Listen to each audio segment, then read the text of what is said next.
Qu'il paraisse loin les 5 600 $ l'once. On est sous les 4 200 $ au moment où on se parle. Donc on est juste en dessous du niveau du 1er janvier, peut-être 2 ou 3 en dessous. Bonjour Pierre. Bonjour David. Pierre Sabatier, économiste président du cabinet PrimeView. Malgré les tensions géopolitiques, malgré les reprises des tirs entre Américains et Iraniens, l'or, valeur refuge par excellence, a encore baissé ces dernières heures. Elle est sous pression. C'est une baisse de quasiment 27% depuis son point haut cette année à 5 600. C'est quand même une surprise, non, franchement. Je sais que rien ne vous surprend, mais quand même. Si, bien sûr que si. Vous allez faire croire en fait qu'on manque d'humilité du coup. Non, globalement, en fait, c'est un actif qui réagit à un certain nombre de facteurs. Là, ce qui l'emporte, c'est déjà, il faut savoir d'où on vient. Je ne sais pas si vous vous souvenez. En fait, moi, je m'en souviens, ça commence à dater un peu, mais au début des années 2000, est-ce que vous vous rappelez combien ça valait l'once d'or? Très bas, c'est très bas. Moins de 300 $. Ouais. Moins de 300 $. C'est ouf. Et j'ai pris là quelques notes parce que c'est toujours intéressant. Sur 30 ans, la moyenne de l'once d'or, c'est 1168 $. Sur 10 ans, c'est 2000. Sur 5 ans, c'est 2500. Sur 3 ans, c'est 3000. Et sur un an, c'est 4200. C'est-à-dire qu'en fait, c'est une lame de fond qui progresse en permanence depuis maintenant une trentaine d'années. Mais évidemment, les mouvements ne se font jamais en ligne droite. Et c'est un actif qu'il ne faut pas voir ou qu'il ne faut probablement pas comparer aux actions ou aux obligations, qui sont des actifs qu'on peut jouer de manière tactique parce qu'on a des conditions qui font que globalement, ça va être intéressant parce qu'on perçoit en fait la probabilité d'une baisse de taux d'acheter des obligations ou on perçoit en fait une dynamique de profitabilité qui va nous permettre en fait ou nous pousser à l'acheter des actions. Bien alors, ça ne s'aborde pas de la même manière. C'est un actif qu'on appelle un actif patrimonial, pas un actif véritablement financier, qui se joue de manière stratégique et non tactique. Pourquoi? Parce qu'il sert non à gagner de l'argent, mais il sert à se protéger. C'est ce qu'on appelle un actif du cœur, en patrimonial. Globalement, il faut savoir qu'une pièce d'or, il y a 7 siècles, vaut la même chose aujourd'hui en termes de contrepartie. Ça servait ou ça permet d'acheter globalement un cochon valorisé. Le saucisson, la saucisse, la viande, le rebif, etc. Et en fait, c'est à ça que ça sert en fait l'or. L'or, ça sert à se protéger contre la perte de valeur de l'unité de monnaie dans laquelle on vit. Si l'or a autant monté depuis 30 ans, de manière inéluctable. Dont 65% en 2000. Voilà, de manière aussi puissante en fait que le S&P 500 quand même, que les actifs risqués qui sont en fait les meilleures entreprises de la première économie mondiale. En fait, l'or a monté autant en fait que cet indice-là. Qu'est-ce que ça sous-tend?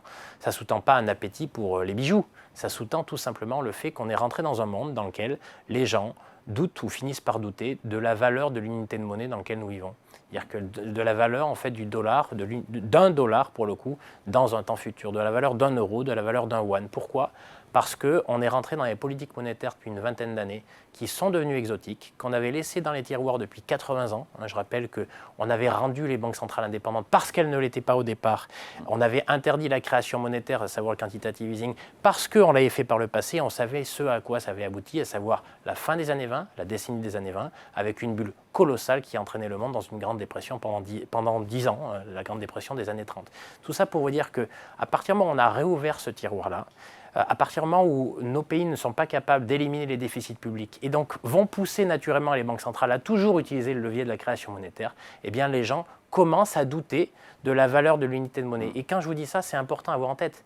La valeur de l'unité de monnaie, c'est quand vous avez bossé toute votre vie et que vous avez un patrimoine de, allez, prenons 100 000 euros, c'est-à-dire que 100 000 euros, c'est libellé dans une unité de monnaie. Et qu'est-ce que l'unité de monnaie? C'est un contrat de confiance entre celui qui le possède et celui qui va l'accepter, contre quoi, par exemple, si vous êtes restaurateur, vous allez accepter de livrer votre déjeuner. Si demain, la création monétaire dans laquelle nous sommes rentrés, alors pour le coup, la baisse de l'or, justement, elle vient un peu à rebours de ça, je vais y revenir après, mais juste la trame de fond, elle est vraiment, c'est un actif assurantiel. Et elle n'est pas remise en cause? Elle n'est pas remise en cause? Alors, parce qu'on voit bien que l'or attire moins. Eh bien, je vais vous poser la question, en vérité, parce que vous avez autant la réponse que moi. Est-ce qu'aujourd'hui, le besoin d'être rassuré entre la valeur de l'unité de monnaie, quelle que soit la zone du monde dans lequel on est, a diminué? Non.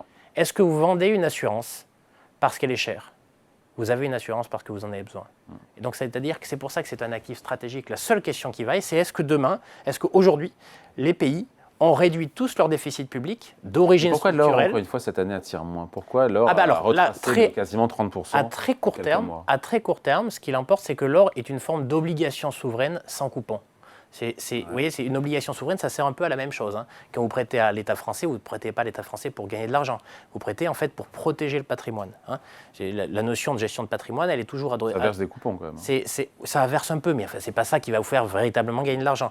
Donc dans la gestion de patrimoine, il y a vraiment deux dimensions qui sont la préservation optimale du capital accumulé. Il y a des moments où les gens veulent plus de préservation parce qu'ils ont des craintes. Il y a des moments où ils veulent plus d'optimal parce qu'on est en fait dans un monde plutôt appétit pour le risque. Globalement, les obligations souveraines, ça sert plutôt à adresser la question de la préservation du capital, plus que le gain en fait en capital. Eh bien l'or, c'est un peu pareil, sauf qu'il n'y a carrément pas de coupon. Or aujourd'hui, très ponctuellement, le conflit notamment entre les États-Unis et l'Iran fait craindre ou fait remonter des anticipations d'inflation. Ouais. Donc, pousse les taux d'intérêt vers le haut. Et donc, ça veut dire que si c'est une obligation sans coupon, alors que leurs concurrentes principales sont les obligations souveraines qui rémunèrent un peu plus, eh ben, l'attractivité relative est un peu inférieure. Premier élément. Et deuxième élément, on est quand même dans un moment où les banques centrales, ce que j'évoquais sur la création monétaire, ont arrêté maintenant, depuis 1 an, 2 ans, que ce soit en fait en Europe, aux États-Unis ou au Japon. Et pour l'instant, en fait, on n'a pas ces banques centrales qui sont réentrées en fait dans cette politique de création monétaire. Alors vous verrez, ça ne durera pas, parce qu'avec les déficits publics qu'il faut financer, il n'y a pas assez d'épargne pour tout financer. Donc elles seront obligées de le faire. Mais pour l'instant, on n'a pas ça. Donc on a, l'augmentation des taux d'intérêt à court terme associés au conflit, qui ne durera pas, mais qui sont là. Donc ça veut dire que ça rend moins attractif à court terme, pour le coup, l'obligation sans coupon, qu'on va assimiler à l'or. Et par ailleurs, vous avez des banques centrales qui ne remettent pas un peu plus d'huile sur le feu quant à la crainte qu'on peut avoir quant à la valeur de l'unité de monnaie, parce qu'elles ne neutralisent pas les déficits publics en imprimant des billets dans la cave, concrètement. Et ça a arrêté depuis maintenant 2 ans. Donc c'est ce phénomène-là qui, très ponctuellement, fait simplement en fait, rendre une partie de la surperformance accumulée. Tout à l'heure, je vous répète les chiffres quand même. Hein. Sur longue période, l'or, c'est 1168. Vous êtes aujourd'hui en fait, à 4200 $. Hein, sur la moyenne sur 3 ans, c'est 3000 $. On est encore à 4200. Vous voyez. Donc c'est une manière en fait, de rendre une partie du parcours effectif. Est-ce que c'est une opportunité ou pas, de l'or à 4200 $ l'once? Je ne l'entends pas, en fait. Opportunité sous-tend en fait, une dimension tactique vis-à-vis de cet actif-là. Ce qu'il faut avoir en tête, c'est de quoi vous avez besoin quand vous disposez d'un patrimoine. Quel niveau de votre patrimoine vous voulez absolument conserver en termes de valeur. Donc c'est plutôt une question de pourcentage en réalité. Et là, j'y reviens pour être très technique. Lorsqu'une assurance, ça ne fait pas 80% de son patrimoine. C'est peut-être 5% de son patrimoine qui peut être investi dans ce type d'actif. Mais si l'or monte et fait x3 quand le reste en fait, ne fait pas grand-chose, ça veut dire que ce 5% dans votre patrimoine devient 15%. Attention, une assurance, ça doit rester en fait un volume assurantiel. Donc quand ça monte à 15%, c'est là où il faut savoir prendre ses bénéfices et pas tout vendre, mais revenir à une proportion de cet actif-là, qui est une proportion qui va convenir à vos objectifs de protection. Je ne sais pas si je suis clair, mais donc très ponctuellement, pour le coup, on a un certain nombre de facteurs qui viennent faire rendre alors une partie de la performance qui a été accumulée au cours des 30 dernières années, mais qui sont très loin de l'éliminer. Et par ailleurs, à mon sens, c'est que le besoin d'assurance est très très loin aujourd'hui de diminuer. Il reste important. Donc si vous voulez vraiment une réponse à votre question, il est probable que oui, l'or puisse être, en tout cas, il est plus intéressant à 4200 d'en recharger qu'à 5300, puisque c'est plutôt ça en cours de clôture en fait, qu'on avait atteint il y a maintenant 2 mois. Voilà. Donc on est juste revenu au niveau de début d'année tout de même. Hein. Oui. Il faut faire attention en fait. Voilà. Alors pourquoi ? Parce que je rappelle tout de même qu'à l'époque, on était avant le conflit entre l'Iran et les États-Unis, et les taux avaient réentamé en fait leur phase de baisse. Et donc vous l'avez compris, hein, ça marche dans les deux côtés. Si les taux rebaissent demain, l'attractivité relative des obligations souveraines par rapport à l'or diminuera, donc l'or deviendra plus intéressant, puisque gardez bien en tête que c'est un actif du cœur, un actif de préservation, un actif assurantiel, sauf qu'à court, bien sûr, dont l'attractivité relative. Terme, on finit là-dessus. Oui. La BCE va augmenter ses taux. Alors on verra. C'est à la fin de la foire qu'on compte les bouses. Vous savez que mon premier diplôme, c'est celui d'être auvergnat. C'est une expression qu'on aime bien. Il faut faire attention. Si les banques centrales, pour le coup, augmentent leurs taux, ça pourrait signer en fait le début d'un reflux très violent en fait sur les taux longs, parce que toute augmentation des taux dans un climat dans lequel en fait on n'est pas très loin du ralentissement, voire de la récession. Je ne sais pas si vous avez vu en fait la dynamique de consommation aux États-Unis, hein, qui est plutôt mal orientée. On est face à des agents privés qui sont aujourd'hui fragiles. Réduire les conditions de financement, les rendre plus difficiles dans un moment où déjà les agents privés ménagent entreprises. Et donc ça fait baisser les taux. Et ça fera baisser en fait les taux longs. Donc il faut faire très attention à cela. On est vraiment sur une poudrière.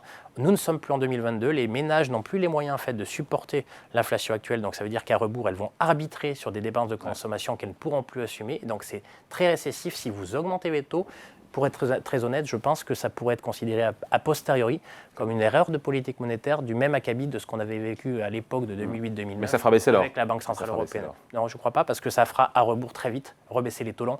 L'arbitrage, ce n'est pas taux court, or, c'est taux long, or, c'est obligation souveraine. Et donc pour le coup, ça serait favorable à l'or potentiellement. Ce serait plutôt favorable. Alors l'or, si vous regardez après d'un point de vue technique, certains aiment ce type de stratégie, on n'en est pas très fan, mais peu importe. Mais là, on peut très bien descendre à 3008, pour le coup, sur l'or. C'est les supports qui aujourd'hui en fait sont exprimés. Mais ça, c'est une vision très très tactique. Encore une fois, c'est pas un actif qu'on joue d'un point de vue tactique, c'est un actif stratégique. Est-ce qu'une partie du portefeuille doit être, on va dire, désensibilisée à la perte de valeur de l'unité de monnaie future au regard des erreurs de politique monétaire ou de notre incapacité à réduire les déficits publics, si ce n'est en fait les financer à travers des nouveaux billets de banque qu'on a imprimés dans sa cave. Voilà, donc c'est ça en fait qui doit jouer un rôle de moteur pour aller acheter cette valeur un peu étrange qui s'appelle l'or aujourd'hui. Vous achetez plutôt à $135 l'action SpaceX ou à $4 200 une once d'or? Vous faites quoi entre les deux? Alors, c'est pas comparable. Je sais bien. Dans l'allocation patrimoniale, mais concrètement, en fait, on ne joue pas du tout les mêmes choses. Préservation optimale, concrètement, on peut acheter les deux.